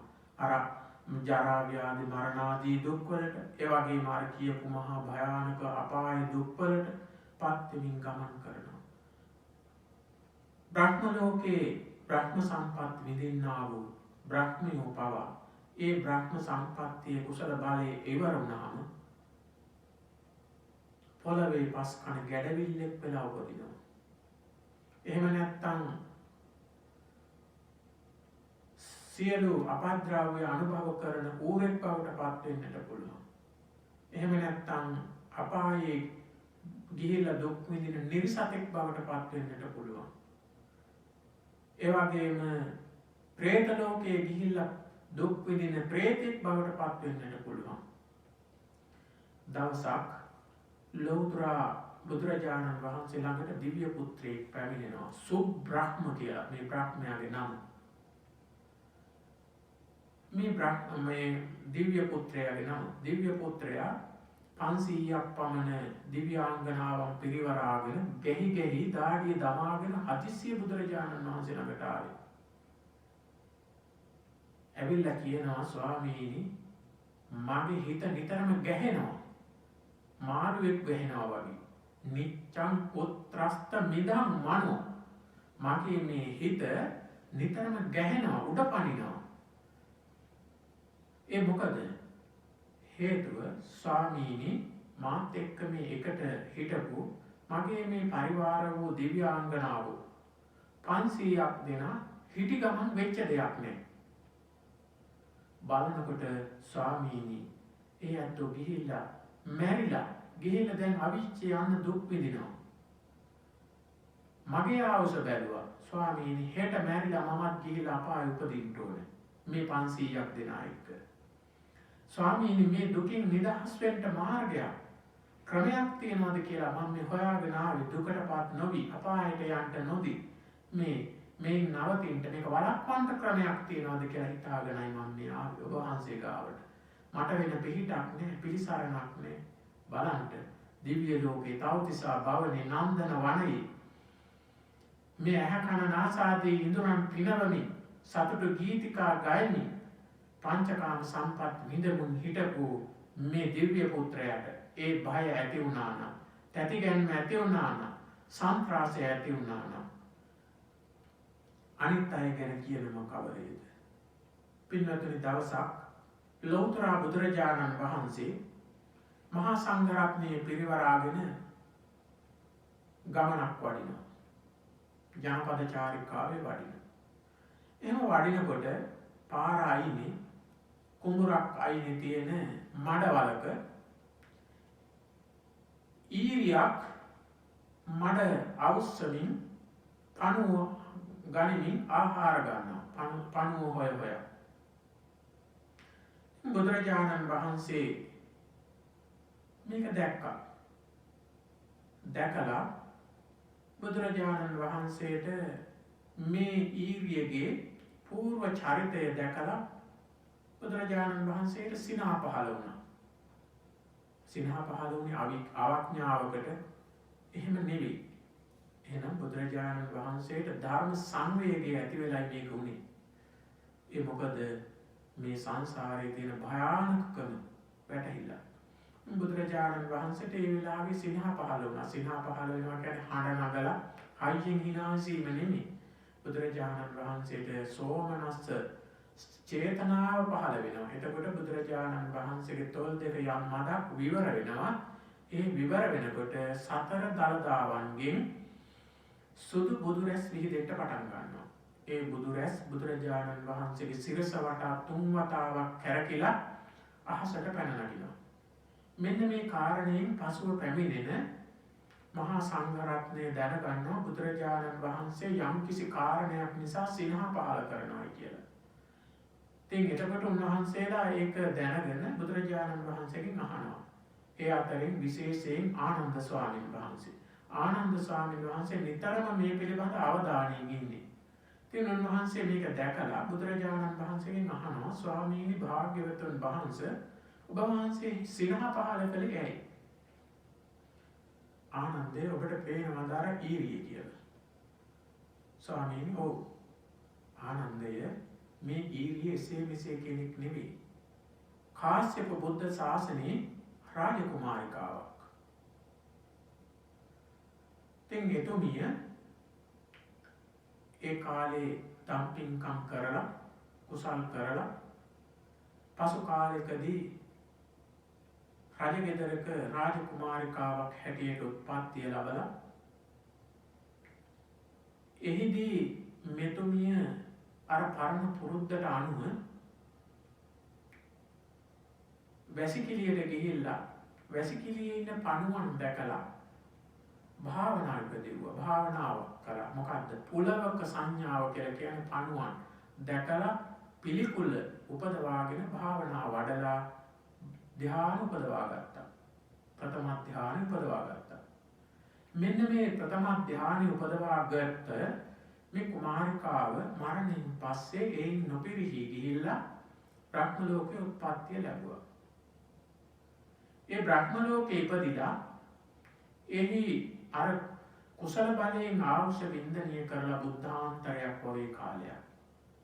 එහි ආවුෂ වින්දනය කරලා දැන් මේ එයින් චුත වෙලා ඇවිල්ලා මේ පොළවේ ගැඩවිල්ලන් හාරන එවැගේම සියලු අපද්‍රව්‍ය අනුභව කරන මේ ඊරි දෙනක් බවට ඊරියක් බවට පත් වෙලා ඉන්නවා. බලන්න ආනන්දය මේ සංසාරයේ තියෙන භයානකත්වය. ධ්‍යාන අභිඥා උපදවලා බ්‍රහ්ම ලෝකයේ ගියාට වැඩක් නෑ. නැවත දුකට පත් වෙන්නට සිද්ධ වෙනවා. එහෙමනම් අපි සසර නැවත උපදින්න ප්‍රාර්ථනා කරමි. මේ කුසල් සිදු කරාට දේවතාව වැඩක් නැහැ. දුකට පත් වෙන්නට සිද්ධ වෙනවා. එහෙනම් ඔබ කල යුත්තේ මෙන්න මේ තණ්හාව දුක් ඇති කරන තණ්හාව නැති කරන්නට ඕනේ. ඒ සඳහා ඔබ කටයුතු කරන්නට ඕනේ. ඒ සඳහා කුමක්ද කළ යුතු වන්නේ? ඒ සඳහා කළ යුතු එකම දෙයයි තිබෙන්නේ. ඒ සඳහා කළ යුතු එකම දේ නම් මේ අපි තණ්හාවෙන් බඳිනු ලබන මේ රාග ද්වේෂ මෝහ ආදී කෙලෙස් ඇති කරනු ලබන රූප ශබ්ද ගන්ධ රස ස්පර්ශ ආදී මෙන්න මේ අරමුණු වළක්වන එක තමයි කළ යුතු වන්නේ. ඒක කළොත් විතරයි මේ දුකින් නිදහස් වෙන්න තියෙන්නේ. ඒක වළක්වන්න තියෙන්නේ කොහොමද? වළක්වන්නත් තිබෙන එකම ක්‍රමය නම් මේ ඉන්ද්‍රියන් වලින් ගන්න අරමුණු වළක්වමින් භාවනා කිරීමයි. සමත වශයෙන් භාවනාව හොඳට දියුණු කරගෙන ඊළඟට විදර්ශනා භාවනා වඩනවා. බුදුරජාණන් වහන්සේ දේශනා කොට වදාළ කර්මස්ථාන ඒවයිකින් එක තමන්ට ගැලපෙන එකක් අරගෙන කර්ම චරිතානුකූලව ගැලපෙන එකක් අරගෙන ඒට ගැලපෙන පරිදි ඒ සුදුසු කර්මස්ථානාචාර්යයන් වහන්සේ නමක් සොයාගෙන ඒ උන්වහන්සේගේ අවවාද අනුශාසනා පරිදි ඒ පිළිවෙලින් භාවනා කරගෙන ගිහිල්ලා ඒ අනුව තමන් ක්‍රමානුකූල විදිහට ගිහිල්ලා තදංග විස්කම්බන සමුච්ඡේද පටිපස්සද්ධිය කියන මෙන්න මේ සතර ආකාරයට කෙලස් ධර්මයන් නැති කරන්නට ඕනේ. තදංග කියලා කියන අපි මේ පින්කම් කරනකොට සිල් සමාදන් වෙනකොට දැන් මේ බණ අහන මොහොතේ මේ මොහොතේදී අපේ කෙලස් යට වෙලා තියෙන්නේ. අන්න ඒක තමයි තදංග කෙලස් කියලා කියන්නේ. ඒ මොහොතට යට වෙන එක. ඊළඟට විස්කම්බන කියලා කියන්නේ ධ්‍යාන උපදවාගෙන කාලයකට මතු නොවන හැටියට යටපත් කිරීම. ලබු කබලකට ගලක් ගැට ගහලා යටට දැම්මහම වතුරට දැම්මහම ඒ ලණුව ඒ සමගම අර ලබු කබලත් යටට යනවා බාර නිසා. හැබැයි යම් කිසි දවසක අර ලණුව දිරලා කැඩුනට පස්සේ ලබු කබලයි උඩ මතුවෙනවා. ජලයෙන් උඩට එනවා යට නවත්තන්න බෑ රඳවන්න බෑ. අන්න ඒ වගේ ධ්‍යානාභිඥා බලයෙන් බ්‍රහ්ම ලෝකෙ ගිහිලා උත්පත්තිය ලබනවා කාලයකට ඒ ධ්‍යාන සම්පatti විප බලය ඉවර වුණාම නැවත ආයෙත් දුකටපත් වෙනවා අර ලබු කබල උඩ එනවා වගේ. ඒකට කියනවා විස්කම්බන ප්‍රහාණය. සමුච්ඡේද ප්‍රහාණය කියලා කියන්නේ සෝවාන් සකදාගාමි අනාගාමි අරිහත් කියන මේ මාර්ගඵල වලින් කෙලෙස් ධර්මයන් විනාශ කිරීම. එතකොට සෝවාන් වෙනකොට ඒ සෝවාන් ආර්යයන් වහන්සේ නමක් සක්කාය දිට්ඨි විචිකිච්ඡා සීලබ්බත පරාමාස කියන මේ සංයෝජන සසර ගැටගසා තබා ගන්නා වූ බැමි තුනක් සම්පූර්ණයෙන් නැති කරලා කඩලා බිඳලා දමනවා අය ගැට ගහන්න බැරි වෙන්න හැටියට. අන්න ඒ විදිහට ඒ සක්කාය දිට්ඨි විචිකිච්ඡා සීලබ්බත පරාමාස කියන අකුසල ධර්ම තුන සම්පූර්ණ විනාශ වෙනවා සෝවාන් වෙනකොට. ඊළඟට තව සසර සත්වයා නවතා තබන්නා වූ ගැටගසා තබන්නා වූ ධර්ම රාශියක් තිබෙනවා. එයින් දෙකක් තමයි ව්‍යාපාද කාම සයත් ඒ වගේම ඊළඟට ද්වේෂයත් කාමච්ඡන්දයක් දෙක. එතකොට ඒ දෙක කාමරාග පටිඝ කියන මේ දෙක. එතකොට මෙන්න මේ දෙක අනාගාමි වෙනකොට එහි බලය තුනී වෙනවා. නැති වෙලා යන්නේ නැහැ. බලය ඒ කියන අකුසල ධර්මයන්ගේ බලය ශක්තිය ගෙවෙනවා. අඩු වෙලා යනවා. ඒ නිසා තමයි සකදාගාමි කියලා කියන්නේ සංසාරේ ඒ තැනත්තා තව එකවරක් මේ මනුස්ස ලෝකේ එන්නට හැකියාව තියනවා කියන එක. එකවරක්. ඊට පස්සේ ධ්‍යාන විඥා වඩලා බ්‍රහ්ම ලෝකේ ගියොත් එහෙදී. එහෙම නැත්නම් මෙහෙදීම නිවන් දකිනවා. එහෙම නැත්නම් දිව්‍ය ලෝකෙදී ගිහිල්ලා එහෙදී නිවන් අවබෝධ කරගෙන ඉහළ බ්‍රහ්ම ලෝක වලට යන්නට පුළුවන්. ගිහිල්ලා එහෙදී නිවන් දකිනවා. මේ විදිහට. ඒ සකදාගාමි වෙනකොට. අනාගාමි වෙනකොට දිව්‍ය ලෝකවල උත්පත්ති ලබන්න තියෙන ශක්තියක් නැති කරනවා. කාමරාග ව්‍යාපාද දෙකත් සම්පූර්ණයෙන්ම නැති වෙලා යනවා. ආය කවදාවත් ඒ సంతානිය තුල ඒ කියන කෙලෙස් ධර්ම හටගන්නේ නැහැ. සකදාගාමි වෙනකොට අර කෙලෙස් ධර්ම, එතකොට අනාගාමි වෙනකොට මේ ටික සියල්ල විනාශයි. එතකොට ඒ තැනත්තම් දැන් මෙහි ඉන්නවා නම් ඒ ආර්යයන් වහන්සේ මනුස්ස ලෝකෙන් අපවත් වෙනකොටම බ්‍රහ්ම ලෝකෙට තමයි යන්නේ. ඒ සුද්ධාවාස බ්‍රහ්ම ලෝකවලට ගිහිල්ලා එහි උත්පත්තිය ලබන අනාගාමී ආර්යයන් වහන්සේ. අනාගාමී කියලා කියන්නේ නැවත මෙහි පැමිණෙන්නේ නැහැ.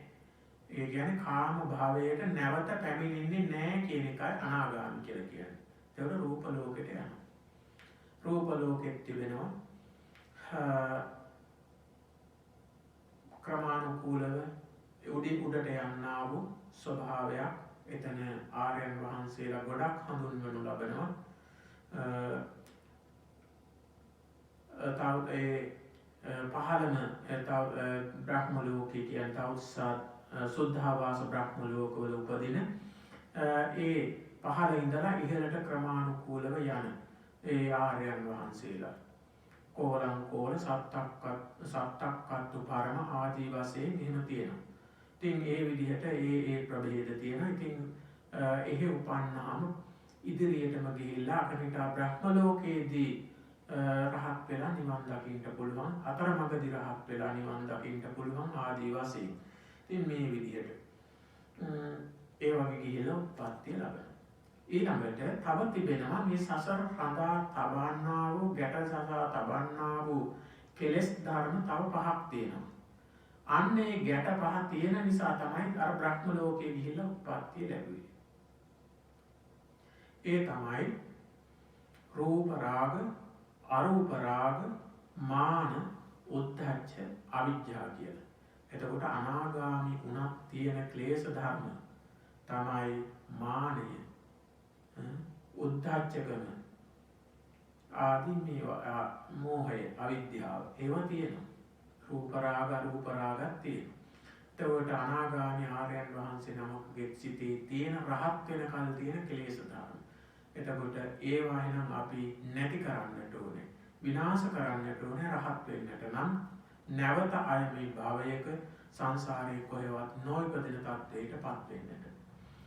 එන් මෙන්න මේ විදිහට ඒ කෙලෙස් ධර්මයන් නැති කරලා නිවන් අවබෝධ කරගන්නට නම් අපි අර විදිහට මේ සසර පිළිබඳව භය උපදවාගෙන සසර පිළිබඳව තිබෙන්නා වූ විනාශකාරී භයානක තත්ත්වයේ තේරුම් අරගෙන ඒ නිදහස් වෙලා මේ සැපය පිළිබඳව නිවන පිළිබඳව තේරුම් අරගෙන වටහාගෙන ඒ නිවන ලබන්නට අවශ්‍ය කරන මේ සීල, සමාධි, ප්‍රඥා පාරමී ධර්ම අපි දියුණු කරන්නට ඕනේ.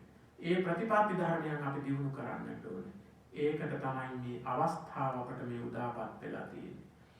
අපිට මේ බුද්ධ ශාසනය මේ වටිනා මනුෂ්‍යාත්ම භාවයෙන් අපි මේ කුසල ධර්මයන් පින්කම් හැකිතරම් සිදු කරගන්නට ඕනේ. ඒකට සමහරු හිතන්නට පුළුවන් එහෙමනම් අපි දැන් මේ කියන හැටියට අපි භාවනාව කරලා ඉක්මනට නිවන් දකින්න ඕනේ කියලා. පින්වතුනි භාවනා කරන්නටත් ඒ වගේම නිවන් දකින්නටත් පාරමී අවශ්‍යයි. පාරමී කියන්නේ දාන, සීල, නෛෂ්ක්‍රම්‍ය, ප්‍රඥා, වීරිය, සාන්ති, සත්‍ය, අදිෂ්ඨාන, මෛත්‍රී, උපේක්ෂා කියන 10. එතකොට දානය කියන්නේ මොනවද? අපි සන්තකව තිබෙන දේ අනුන්ගේ යහපත සඳහා පරිත්‍යාග කරන්න ඕනේ. ඒක කරලා තියෙන්න ඕනේ. ඒ වගේම සීලය අපි හොඳට රැකලා දියුණු කරලා ආරක්ෂා කරලා තියෙන්න ඕනේ. ඒ විදිහට සීලය පිරිසිදුව හොඳින් රකින්නට ඕනේ. සීලය හොඳට දියුණු කරන්නට ඕනේ. ඒ වගේම පාරමිතාවක් හැටියට නිවන් ලැබීමේ අරමුණ ඇතිව සිදු කරන්න ඕනේ. ඊළඟට නෛෂ්ක්‍රම්‍ය කියලා කියන්නේ අපි පින්වතුනි මේ ගෙවල් දොරවල් අතහැරලා අපි නිවන් මඟට බැහැලා අපි බණ භාවනාදී කටයුතු වල නිරත වෙන්න ඕනේ. ඒවා කරලා තියෙන්න ඕනේ. ඒවා කරලා තිබ්බොත් තමයි නිවන් දකින්න වෙන්නේ. නැත්තම් අපි නෛෂ්ක්‍රම්‍ය සිදු කරන්නේ නැතුව ගෙවල් දොරවල් වල ඉඳගෙන ඒවා බදාගෙන පින් දහම් කළාට භාවනා කළාට නිවන් දකින්නත් බෑ. කාම සම්පත් අතහැරලා සංසාරයේදී පැවිදි වෙන්න ඕනේ. එහෙම නැතිනම් මේ විදිහට අපි ටික කාලයකට හරි ගෙවල් දොරවල් වලින් අයින් වෙලා ගිහිල්ලා බණ භාවනා කරන්නට ඕනේ. ඒ විදිහට නෛෂ්ක්‍රම්‍ය සිදු කරන්නටත් ඕනේ. ඒ වගේම ඊළඟට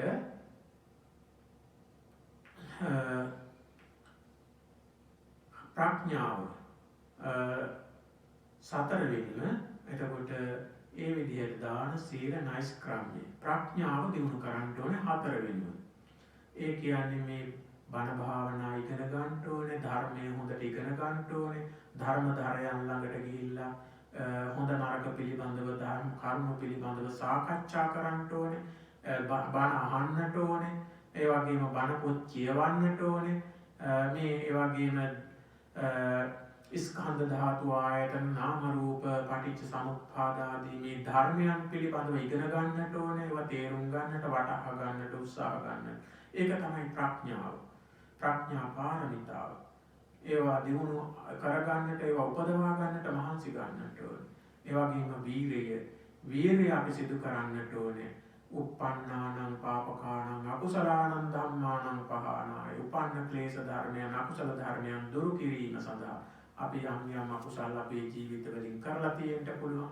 අන්න ඒවායි නැවත සිදු නොවීම පිණිස, ඒවා ප්‍රහාණය පිණිස කටයුතු කරනවා.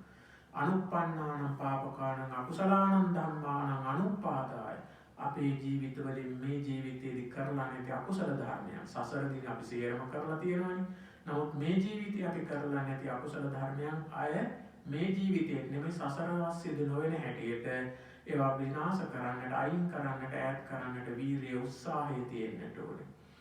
ඒ වගේම අනුප්පන්නානං කුසලානං ධම්මානං උපාදාය.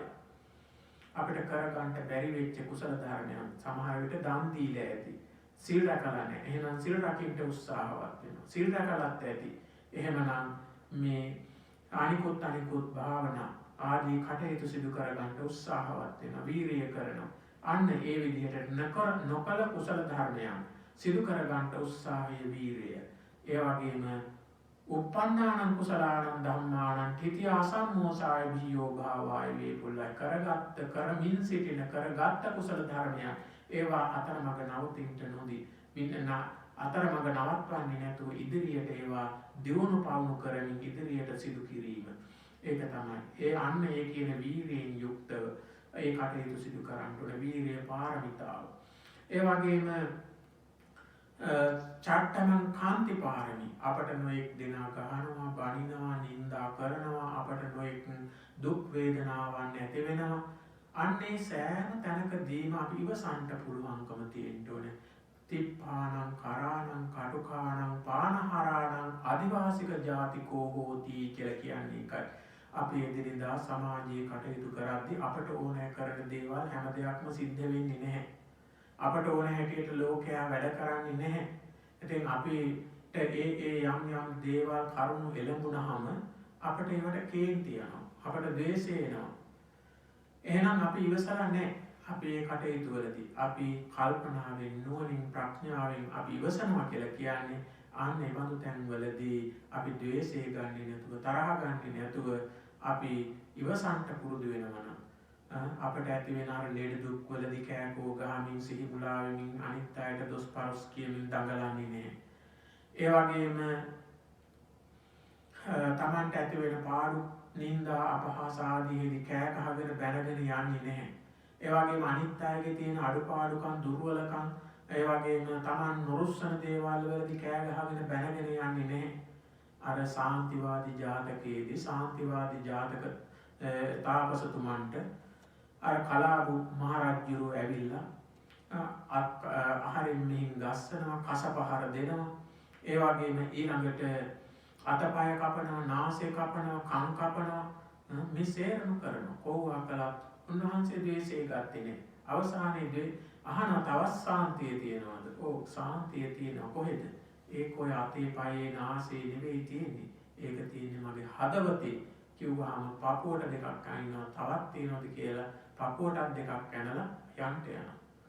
ඉතින් මෙන්න මේ විදිහට කොච්චර දුක් දුන්නත් කොච්චර නිന്ദා අපහාස කළත් ඉවසන්නට පුළුවන් වෙන පුරුද්ද ඇති කරගන්නවා නම් අන්න ඉවසීම පුරුදු කරගන්න නම් ඊට වඩා සැනසීමක් ඊට වඩා දෙයක් නෑ.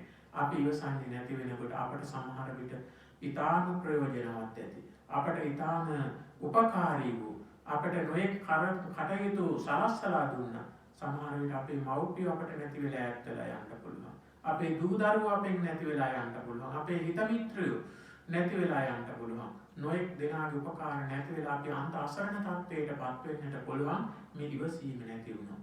ඒ නිසා අපි ඉවසීම පුරුදු කරන්නට ඕනේ, පුහුණු කරන්නට ඕනේ. ඒ වගේම ඒවා කරලා තියෙන්නට ඕනේ. ඊළඟට අපි ශාන්ති සත්‍ය බොරු කියන්නේ නැතුව, කපටිකම් කරන්නේ නැතුව, වංචාකම් කරන්නේ නැතුව අපි සත්‍යයේ පිහිටාගෙන කටයුතු කරන්නට ඕනේ. ඒකත් පුරුදු කරන්නට. ඒකත් පාරමිතාවක්. ඒ සත්‍ය පාරමිතාව කියලා කියන්නේ. සත්‍ය පාරමිතාව පුරන්නේ නැත්නම් නිවන් දකින්නත් බැහැ කියන එක ධර්මයේ සඳහන් වෙනවා. ඒ මොකද පින්වත්නි බොරු කියන කෙනෙකුට බොරුවෙන් කපටිකමින් මේ නිවන් දකින්න පුළුවන් කමක් නැහැ. ඒ නිසා සත්‍ය ගරුක වෙන්න ඕනේ. සත්‍යයේ පිහිටන්නට ඕනේ.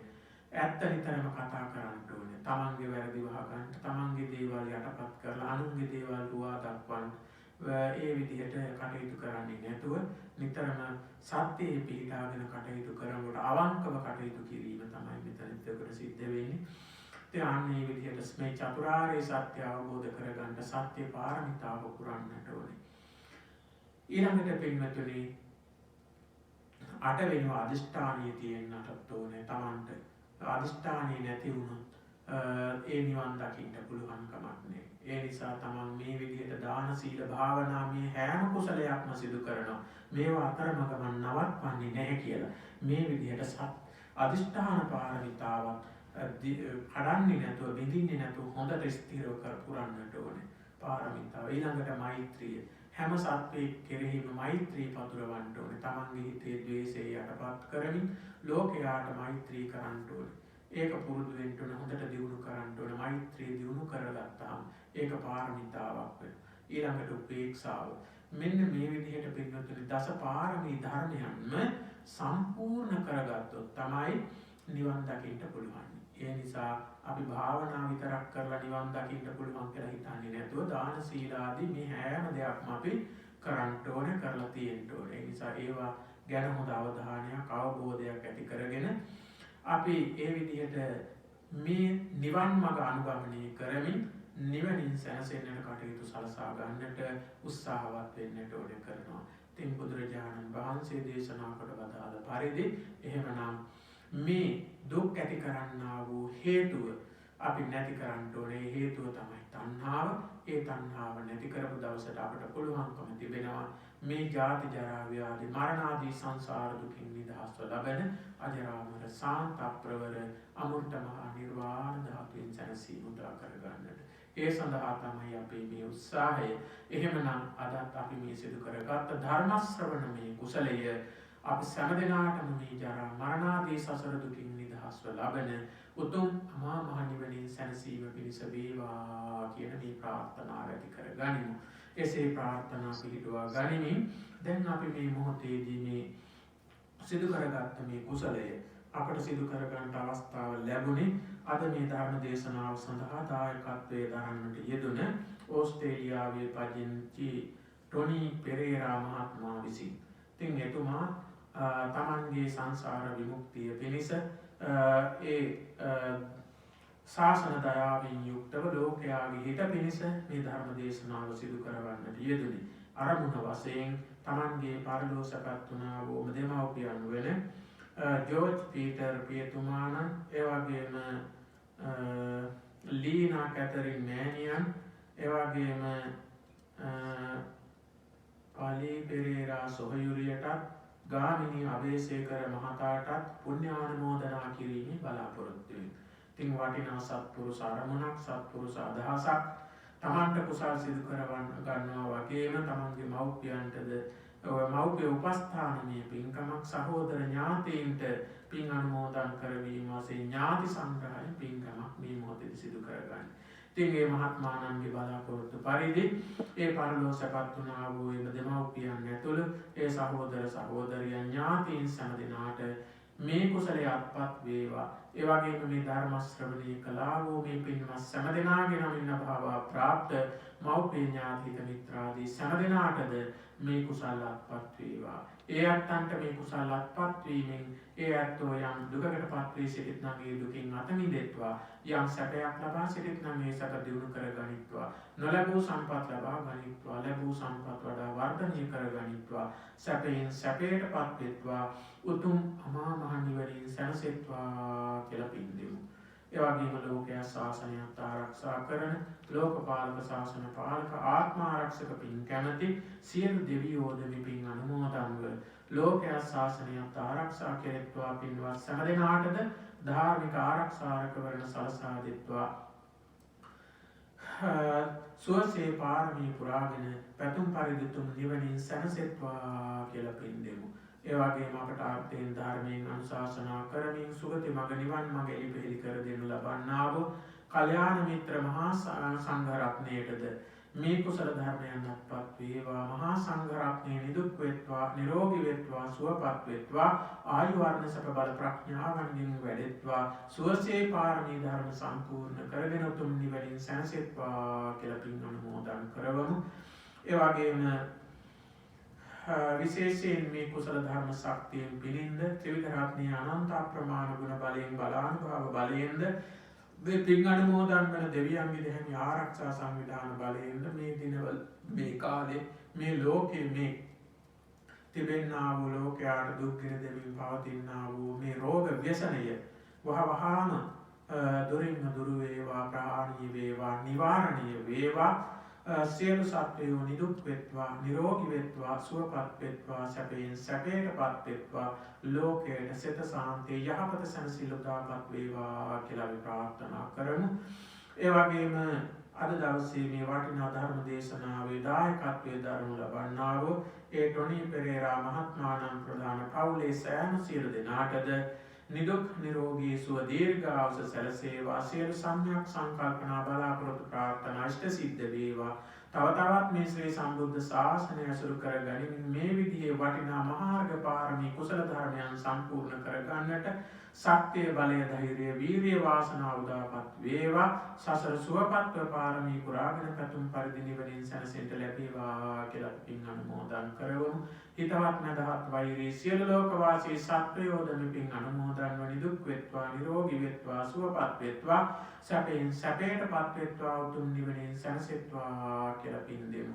අවසාන වශයෙන් අද දවසේදී මේ ධර්ම දේශනාව ශ්‍රවණය කිරීම සඳහා සහ සම්බන්ධ වුණා වූ ඒ පින්වත් සෑම සියලු දෙනාටත් ඒ වගේම මේට ආධාර උපකාර කරන්නා වූ සෑම දෙනාටත් ගෙවල් දොරවල් වල සිටින දූ දරු මව්පිය ඥාති මිත්‍රාදීන්ටත් මේ කුසල ධර්මයන් ඒකාකාරවත්පත් වීමෙන් මේ කුසල ධර්මයන්ගේ ශක්තියෙන් බලයෙන් පිළිඳ බුද්ධ ධම්ම සංඝ කියන ත්‍රිවිධ රත්නය අනන්ත අප්‍රමාණ වූ ගුණ බලයෙන්, බලානුභාව බලයෙන්, නිත්‍යානුභාව බලයෙන්, තේජානුභාව බලයෙන්ද දෙවියන්ගේ දෙහැමි ආරක්ෂා සංවිධානයෙන්ද සාදුකියා පින් අනුමෝදන් වන සත්පුරුෂයන්ගේ ආශිර්වාද බලයෙන්ද ජීවිත වටා පවතින ලබන සියලු අපල උපද්දර වතුරු අන්තරා නවග්‍රහ දෝෂ, නක්ෂත්‍ර දෝෂ, භූත දෝෂ, සතුරු කරදර, මාර්ග බාධක, හිරිහැර දුක්, අඳුරු අකුසල කර්ම විපාක අන්ධකාරාදී සියල්ලක් හිරුදුටු අඳුරුමින් විහත විද්වංසනීය වේවා, දූරීභූත වේවා, දුරින්ම දුරු වේවා.